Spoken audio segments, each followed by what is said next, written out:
টানা প্রায় ৪ মাস ধরে মজুত বৃদ্ধির ফলে ফেব্রুয়ারির শেষে চীনে রাষ্ট্রীয়ভাবে সঞ্চিত স্বর্ণের পরিমাণ এখন প্রায় ২৩০০ টন বা ৮,০০০ আউন্সের বেশি। দেশটিতে এটি রেকর্ড স্বর্ণের মজুত এবং বৈদেশিক মুদ্রার রিজার্ভের প্রায় ৬%। বিশ্ববাজারে স্বর্ণের দাম যখন আকাশ ছোঁয়ার পথে, তেমন সময়েই এভাবে স্বর্ণের মজুত বাড়াতে শুরু করে চীন। শেষ পর্যন্ত বিনিয়োগকারীদের মুখে হাসি ফুটিয়ে শুক্রবার স্বর্ণের ইতিহাসে প্রথম বিশ্ববাজারে প্রতি আউন্স সোনালী ধাতুর মূল্য ছাড়ালো $৩,০০০।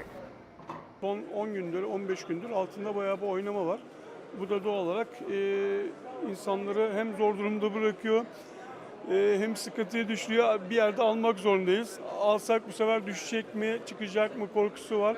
Herkes yatırım amaçlı almak istiyor ama maalesef পুঁজিবাজারে তাৎক্ষণিক বিক্রয়যোগ্য স্বর্ণ বা স্পট গোল্ডের দামের তুলনায় ভবিষ্যৎ চুক্তিভিত্তিক স্বর্ণ বা ফিউচার গোল্ডের দর অনেকটা বেশি। ব্যবসায়ীরা বলছেন, মার্কিন প্রেসিডেন্ট ডোনাল্ড ট্রাম্পের আরোপিত শুল্ক যুদ্ধের পরিধি ক্রমশ বেড়ে চলায় মূল্যস্ফীতি বৃদ্ধির শঙ্কা বাড়ছে বিশ্বজুড়ে। তাই তুমুল অর্থনৈতিক অনিশ্চয়তার মধ্যে বিনিয়োগের নিরাপদ মাধ্যম হিসেবে প্রত্যাশিত সময়ের আগেই ঊর্ধ্বমুখী স্বর্ণের চাহিদা ও দাম।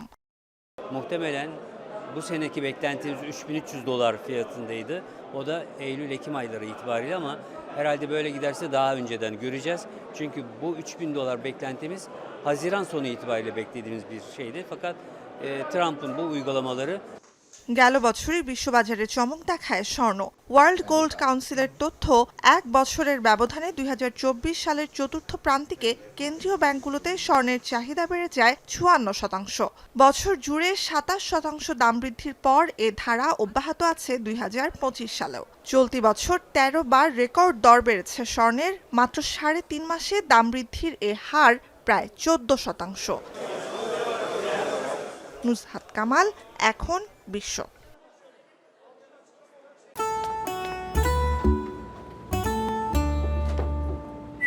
এই ঈদে জুয়েলারি ক্লোদিং এ বিকাশ পেমেন্টে ডিসকাউন্ট।